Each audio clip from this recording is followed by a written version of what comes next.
2 years ago, Americans watched in horror as a crisis unfolded at the Kabul airport. There's desperation and anguish. More than 80,000 Afghans have since arrived in America, but this story is still unfolding. I'm Andrea Martin. In my new podcast, Stranger Becomes Neighbor, we'll find out what happens to these new arrivals in our communities. Who would help our newest neighbors? Follow us at kslpodcast.com, Apple Podcasts, or anywhere else you listen.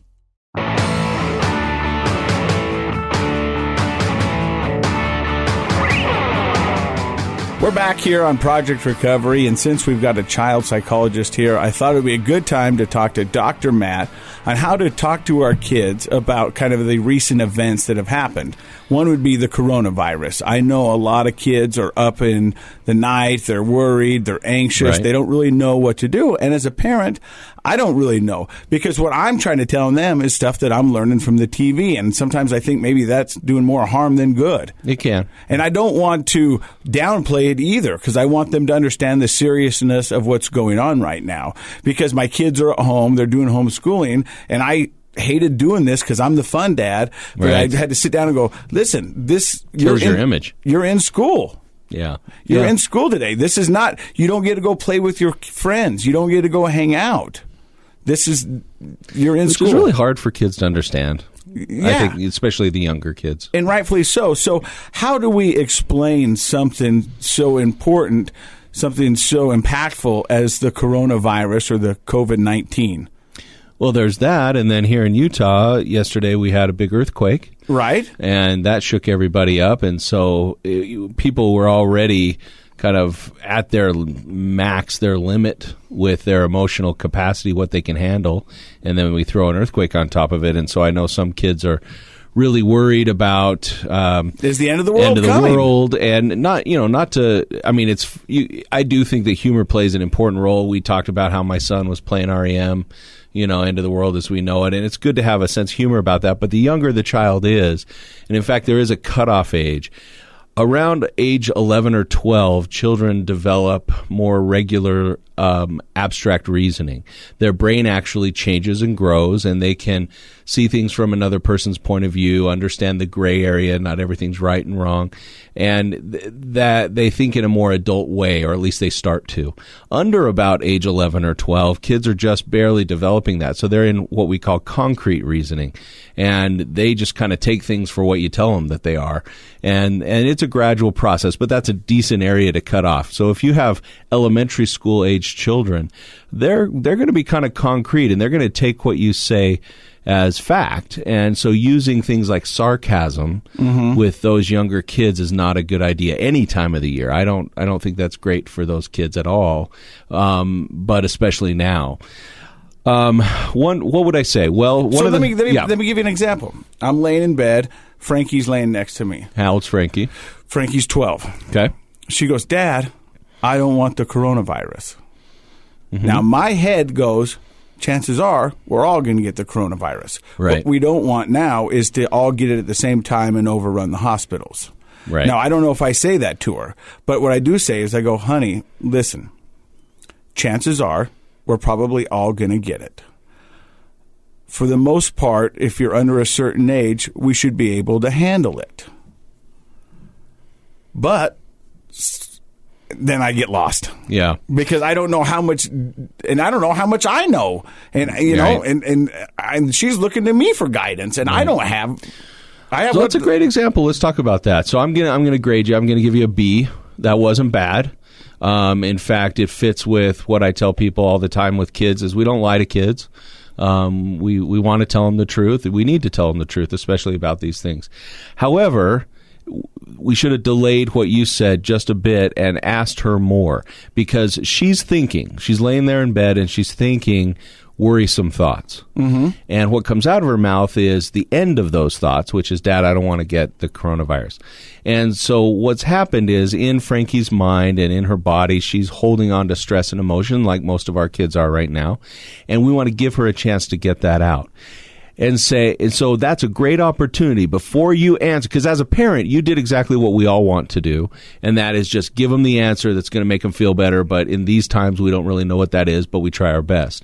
But before we go there, ask her a question. Be more what we call Socratic, or ask a question that draws out more of what she's thinking. So that would have been a great opportunity to say, well, tell me more what you're thinking about. It's an open-ended question. She may say, well, that's it. I just don't want to get the coronavirus. And you say, well, why? What are you worried about happening? And get her to talk a little bit more about what her real fear is. Her fear may be very unrealistic, or it may be very grounded. Mm-hmm. A lot of children have a fear of, if all we're talking about is we don't want to get this, and now we're going through these so a kid could surmise in their concrete thinking, I'm going to die. If I get this, I will die. If my mom gets this, she will die. And that we want kids to bring out. You need to know as a parent, are my children harboring those sorts of severe worries? And most likely, to some degree, the answer is yes, they are.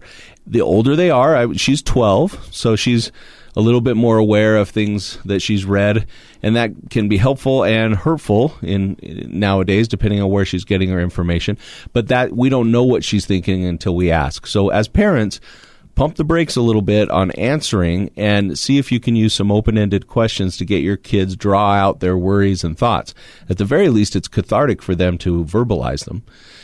And then you know as a parent what we're really dealing with. Because I don't know because I didn't ask the questions like you're asking. I didn't be Socratic, if that's the right way to use that.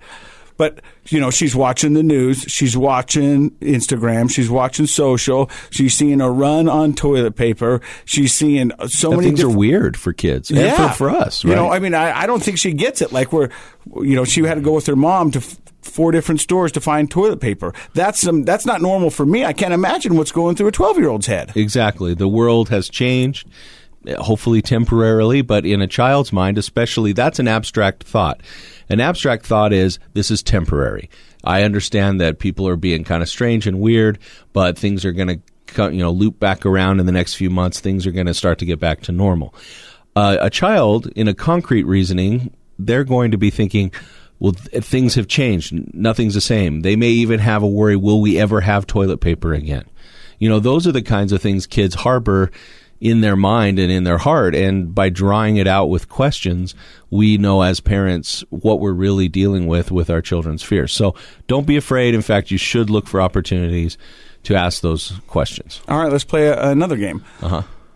So she asks a question, and I don't know the answer. Is it okay for me to tell her? Because she's looking to me for guidance. She's looking for me to how to react and where to go. Yeah. And if I don't know the answer, is it okay to tell your kid, I don't know?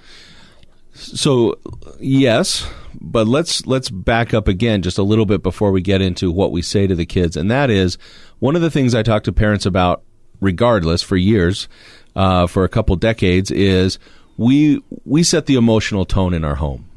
The parent sets the emotional tone.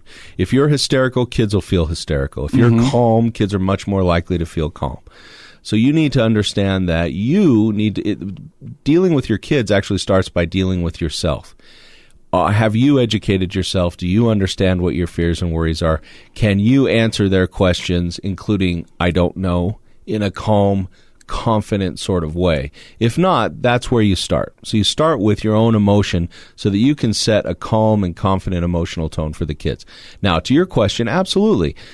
Have kids know when you're kind of feeding them a line, right? They know and they don't actually expect you to know everything. It's comforting to them if you do, but they don't really expect you to know. What you can model to them is, I don't know, but you know what? Let's go find out. Let me find out and get back to you, something like that. But with the coronavirus, and they go, what's going to happen? And I've sat down and go, you know what? I really don't know. I don't know how this is all going to shake out. I know if I've got you guys and your mom's around and Leslie's there and everybody's there, whatever it is, I feel pretty confident that we're going to be okay. Right. But I really don't know how this is all going to shake out. I don't think anybody does. So first of all, that's one side of it. The other side is, but here's what we do know. And so I do think it's good to start there and say, I really don't know. Here's a lot of people are just guessing. We don't really know. That leaves kids kind of worried. But then you can say, but here's what we do know. And if you don't have an answer to that, now would be a good time for you to get it. Now, I don't recommend people binge on the news. If you're seeing the same story over and over again, that means you need to stop and take a break.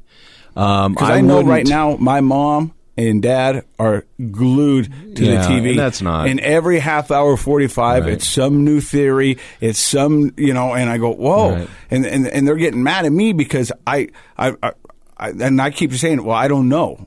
Right. All of a sudden, everyone's like, well, I know what's going to happen. Well, no, you don't. Nobody knows. Yeah, we have a lot of guesses. We have a few other countries as models.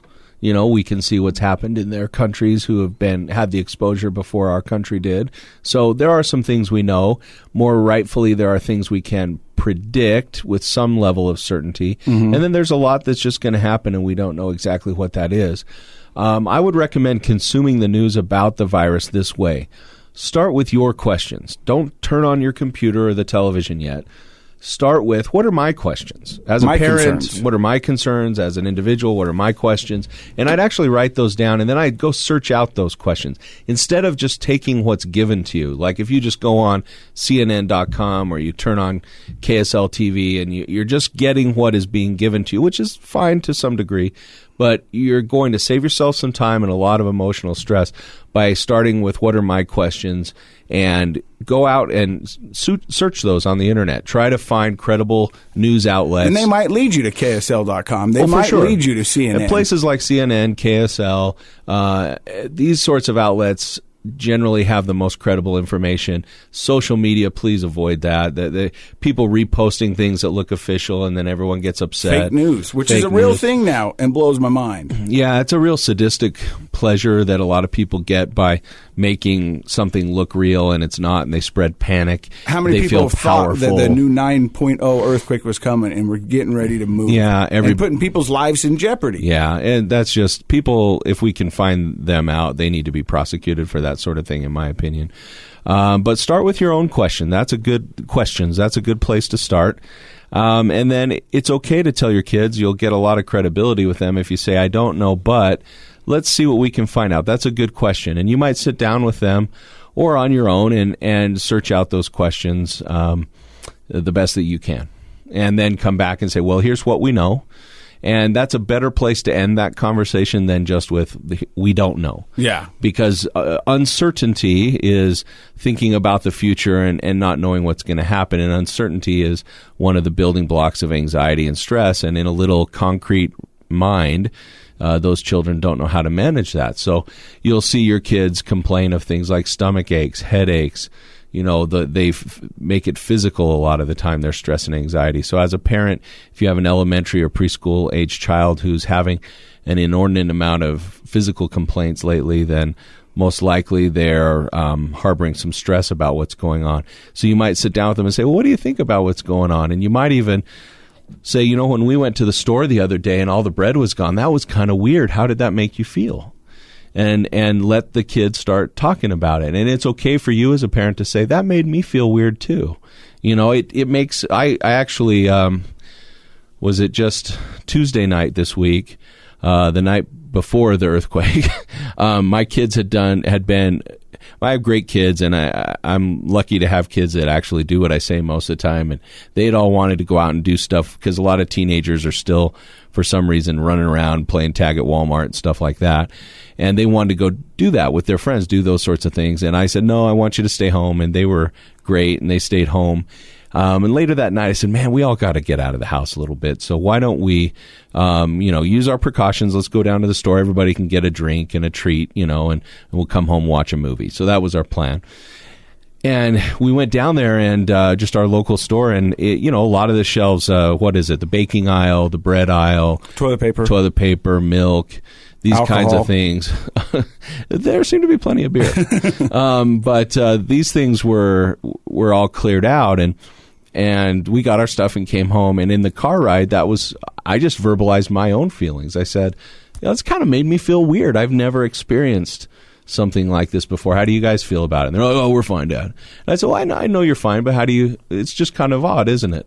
And one of my kids said, yeah, it does make you feel kind of weird. And I said, well, these are going to be times that we look back on and tell you're going to tell your kids about, and where I was when Corona took over. When that happened, if we're all smart then and take the right precautions, we're going to limit its extent, and it's not going to be like it's been in other countries like Italy.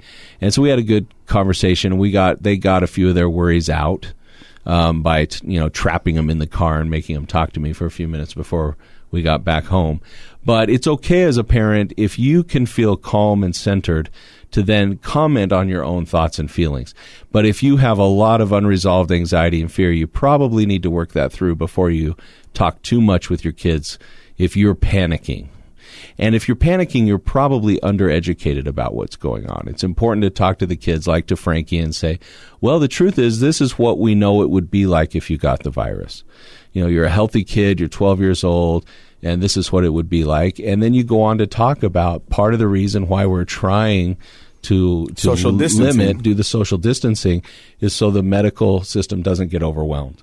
And say, we could take care of you at home if we had to, if there was no medical services available, but it would be kind of miserable to do. We'd rather stagger it out. I talked to a nurse, a friend of mine, just this morning, and she said, everybody is probably going to get some version of this over time, and it's okay. It'll be okay as long as we help protect the people who are immunocompromised and the elderly, and then the rest of us, we get it. We'll have a flu that we wish we didn't have, but we'll get through it, and eventually they'll come up with a way to treat it. But I think being honest with your kids, but coming from a place of emotional stability, set that positive emotional tone.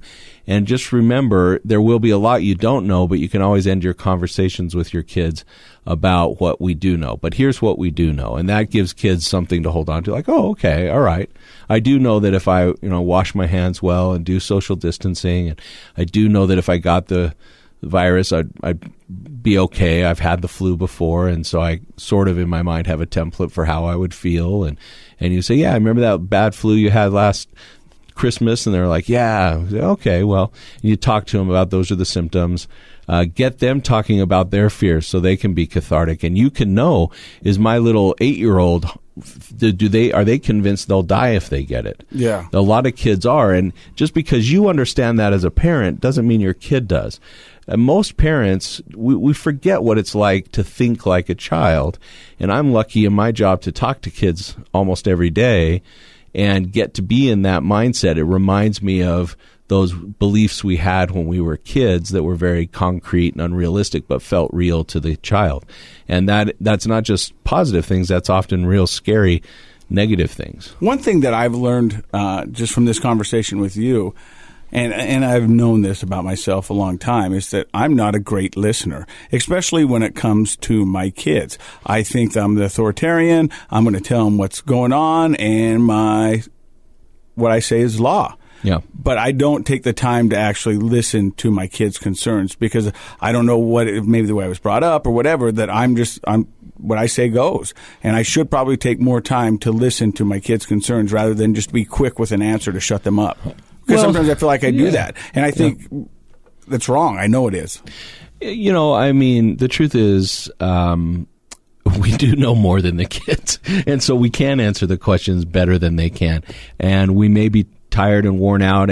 I used the term the other day with a colleague. I'm kind of, sometimes this week I felt kind of at my emotional limit, with all that we're doing in healthcare and as a parent and for ourselves. And a community. And as a community, it's kind of exhausting emotionally in a way that we're not used to. So we may want to just give them an answer to make them be quiet because we need a break. But you're right. The best thing we can do right now is, if you don't know what to say to a kid in any circumstance, a stressful, the kid's struggling, being a good listener and then starting with an empathy statement. You can't go wrong for a couple reasons. One, that's what they need to hear. They need to feel validated that dad really listened or mom really listened to my worry or my concern. That right there starts the healing process of whatever's going on. It also buys you, then secondly, it buys you time to think about what you're going to say next. So starting with an empathy statement and then coming back. Give me an example. Just like, if for example, if Frankie said, well, I feel real worried and sad about this or concerned, or my friends are really panicking, then you can say something like, I can tell that you're really upset about this. It's kind of a strange time, isn't it? We're all a little worried, aren't we? And so you're almost boom. giving them validation for their... Yeah, we want to validate them. That'll increase the likelihood they'll want to talk to you again. If you shut them down and shut them up, then they're not going to come back and talk to you anymore. Why waste the time? Right. That and always just shuts me up. If you up. invalidate someone. And so we want to validate them by being empathetic. Empathy helps us connect with people. And then you want to give the best answers you can that are still honest. Please don't tell your kids it's no big deal.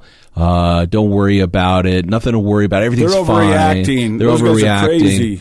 You might say to them, this is why this is happening. Now, I do know that there are some people out there, believe it or not, that believe that this is not a big deal. And if you're one of those people, I'm not going to get through to you. But anybody else who's reasonable, listen and educate yourself. Well, why are we social distancing? Why is it 6 feet apart? Google that. Find out. Why is it less than 10 people in a group? We're 6 There feet are apart reasons. right now. Yeah, and we've done that on purpose today to try to be responsible. I'm going to my office and coming here, and occasionally have to go to the store or get gas, and I don't want to bring any of that home. And so, educate yourself so when your kid is feeling scared and worried, you can say, well, let me explain. It is weird, buddy, but this is why we're doing it, and this is why it's going to help, and here's what we do know. And yeah, there's a lot we don't know, but here's what we do know. And this is how it's going to help our community, and we're all helping each other. When you don't go play at your friend's house because their parents are still letting everybody come play together, and you're actually helping them. And let me explain why. And our kids, especially our teenagers, may be upset about that. Teenagers are also naturally reckless. Yeah. And they're... You don't know. I think it was Julius Caesar said the most dangerous animal in the jungle is a 19-year-old boy. And that's a pretty horrific statement if you think about what Julius Caesar did. He filled his army with these young kids. The reason was, he went on to explain, is they're fearless. They don't think they'll ever die. And so he wants them right up front because they're just out of control crazy, and they don't think they're ever going to die. You don't want a 40-year-old in the front of your army because he's like, let's just make friends. Yeah. I don't want to fight. Right? I'm too tired. But a 19-year-old. So teenagers are naturally fearless. So now let's shift to talking to teens. Teens, even more so, we need to be Socratic. We need to say, well, what do you know about this? You've been learning a lot in school. You've been on social media. I had a fight with my 15-year-old. What happened? She wanted to go with her friends. And I said, no, look. And once again, the fun dad. Usually I'm the dad you ask if you want to do something fun. I empathize with you, man, because I think we're a lot the same. Yeah, that way. And it's been hard for me to say. And I had to say to her, and I go, no. Yeah. And I even threw a Hail Mary. It's hard. Hey, call your mom. Call your mom, because I thought for sure, because she's the hypochondriac of the family, and I was like, call your mom, because she's going to say no for sure. Yeah, yeah. And then she put me on speaker, and Jeannie goes, well, what does your dad say? And I was like, man, I was hoping you would say no, Making that I you could do just the back hard you work. up. Yeah. But then she goes, well, then I said, no, Presley, you got to stay home. Yeah. And she goes, this sucks, Dad. My friends are over there. I go, I know it sucks. Blame me. Tell them that I won't let you go. Make me the bad guy. But listen, I don't feel comfortable with you going out. I just don't. Yeah, and so tonight, or whenever you have to revisit that conversation with her, one of the things you could say is, well, let's talk about what you know. Like, what do you know about this? What's going on? What do you know about why we're doing the precautions? And then whatever she doesn't get right, you can fill in the blanks. You can talk about it. You can say, so I know it's hard, but here's why we're doing it. And so most teenagers, even though they may stomp off to their room and tell you you're this or that, they'll appreciate the fact that you're actually educating them. You're doing your parental duty by keeping them safe and setting some limits for them. They'll appreciate it. Well, this brings me to my next one, because I've got a 15-year-old, I've got a 12-year-old, and I've got an 8-year-old.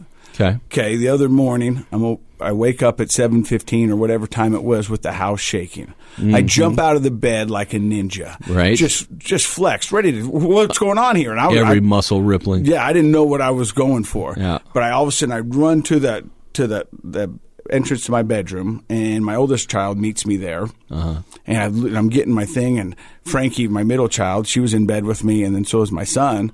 She goes, Dad, what about us? And I go, oh, yeah. Come on, get over here. Get up, get out of bed, And I'm just trying to, because I've never been in an earthquake. I didn't know what to do. Yeah. I mean, I'd taken the classes. I've participate in the shakeout. Heck, I've even reported on, earthquakes for 20 years, Yeah. And so I just grab everybody and we stand in the middle of the room and we're trying to figure it out. And by that time, it's already over. Right. And everyone's like, whoa, that was crazy. And I go, yeah, that was crazy. I've never been through something like that. And we're trying to get our bearings and all of that. And instantly the 9-year-old and the 12-year-old and the 15-year-old go to their phone. I want to see what social media is saying. Was that an earthquake? Yeah. And so they go to that to try to find it out. And I'm still trying to get my bearings, answering phone calls. I'm going, is everybody okay? My son jumps on the computer and goes, I want to see if there's some new video games about this earthquake, because he just wants to be a part of what his sisters are doing. Right. And I go, okay. And then I had to stop it. I go, hey, listen. We made it through this, but guys, this could have been a lot worse. I don't want this to be a joking matter. I think this is something we can go back and talk about and go, that was crazy that time we were in the earthquake, but this could have been horrific. Right. I mean, it could have been much, much worse. And so I had to sit them down and go, look, I know we got adrenaline going through. We're trying to figure it out. That was kind of exciting, but this could have been really bad. But I've got a 15, a 13, and an 8. How do I talk to them all at the same? Do I all break it down to the 8-year-old? Well, that's a good question. No, I'd probably have a general conversation with all three of them and then check in with them one-on-one. Individually. Yeah, and that way for your oldest daughter, you can, talk to her a little bit closer to how you would talk to another adult. Yeah, because luckily we were all in quarantine and we were all in the same house. Right. Could that have been, the 15-year-old could have been at school. The other one could have been going. They could have been at their mom's. But I had them all right there. So there was some safety in that, and that made me feel a little bit better. But it could have been a much different situation. Right. What did Schoolhouse Rock teach us? Knowledge is power. There you go. I thought that was Public Enemy. Was that? It might be that too. Yeah, sure. Chuck D. Yeah. And there's a lot of truth to that, though. Let's talk a little bit about anxiety, though, for kids or for adults. Anxiety has different facets to it. We often think of the emotion that goes with anxiety, which might be fear, panic or worry, right? There's the physical part of anxiety, which is tension, increased heart rate, adrenaline, all of that. There's also the thinking part of anxiety. Sometimes we call it cognition, how we think. And one of the things we find out is thinking is uncertainty. We don't know the answer to something, and we're usually focused in the future.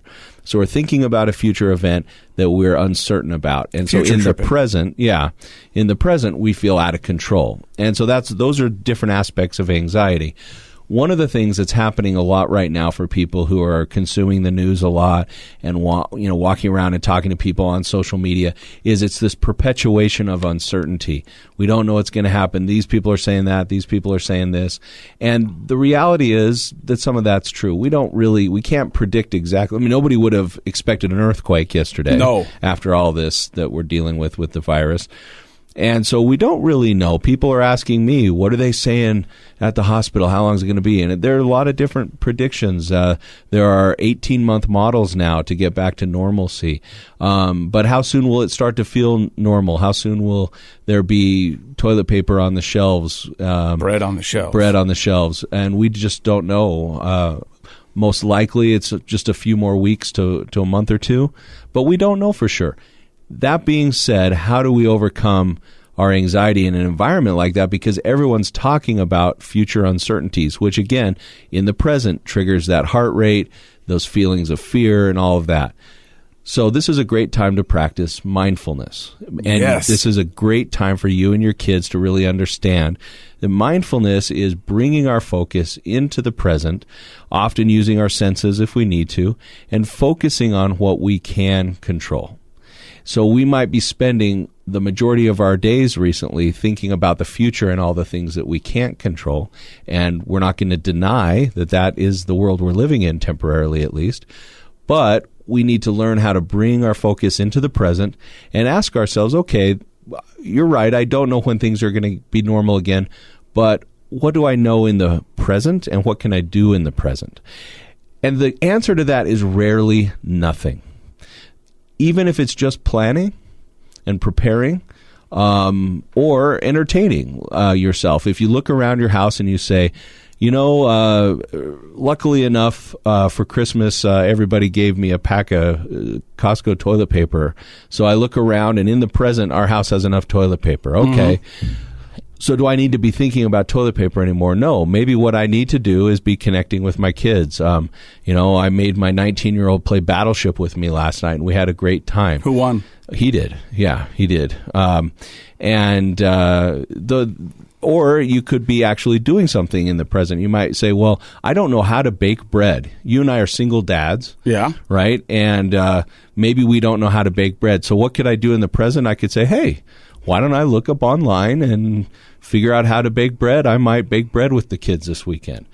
And that's something constructive and productive you can focus on in the present, like I told as you, opposed to just worrying about when is the bread coming, when's the bread coming. I finally raked up the leaves from last fall. There you go. Got out and got the kids, and we just played in the yard, got a little vitamin D, and it was a bonding experience because, we messed around, and we really didn't do much yard work, but we did have a good time and laughed, and it was fun. And I think looking back, out of all the stuff that I've done in the past year and a half, although it just recently happened, that was a good time, and I think my kids are going to remember that. Oh, for sure. That time that during the coronavirus that we went out there and raked leaves and cut down trees and threw golf balls and just, it's the little things, and I think that's what we need to do is focus on the little things, stay present, and focus on the things that we can do right now and not worry about stuff in the future. Yeah, exactly. We have to be mindful of the future. People who focus on the future have more anxiety. People who focus on the past have more depression and regret. People who have learned from their past and are aware of the future but focus in the present are the most productive, well-adjusted, healthy, happy people. And now more than ever, that's a lesson we can teach our kids if we can absorb it ourselves. If you can look at your house and say, you know what, we're okay. We have the things we need. We have food. We have TP, we've got everything going on. So you know what? Instead of thinking about the future anymore, I'm going to take the kids outside and rake some leaves and have some fun. That's a really healthy adjustment by being in the present. And I hope that more people will take an opportunity, in fact, to do that. In fact, we had talked earlier about what good could come from this tragedy, this virus. And the reality is a lot of families, if you take the opportunity, you can become closer. Mm-hmm. You can become closer. You can get to know your kids better. When things are going fine, not a whole lot of digging deep happens in life. No, it's on autopilot. Right? Whether it's with your relationships or with yourself. You're just going through the motions. When you lose a job or you have to go to rehab or you're having a public health crisis, those are opportunities for us to connect and dig deep, have a better self-awareness, and learn more about who we are, but also learn about our kids. Ask them those open-ended questions. Well, what are you worried about happening? What do you think might happen? Don't be afraid to let them talk about it, and then help set the record straight, because a lot of those kids may have fears that are very unrealistic, but they're going to bed with these intense fears at night. And I say in these trying times, have some compassion and let love win. So thank you guys for listening today. We hope this helps. This is a bonus episode. We do want to say thank you to everybody who downloads us, who tunes us in, who listens to Project Recovery. We plan on doing this for a long time. If you know somebody who needs some help, have them do what I did. Give Pinnacle Recovery Center a call. Project Recovery, it's a KSL podcast.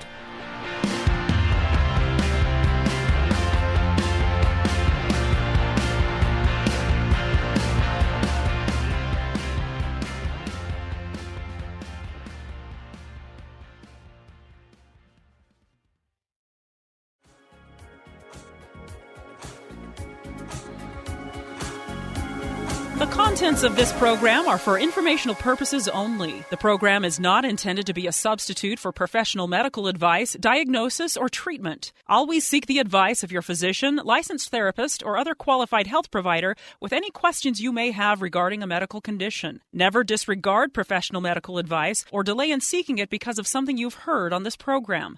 KSL does not recommend or endorse any specific tests, physicians, products, procedures, opinions, or other information that may be mentioned on the program. Reliance on any information provided on the program is solely at your own risk.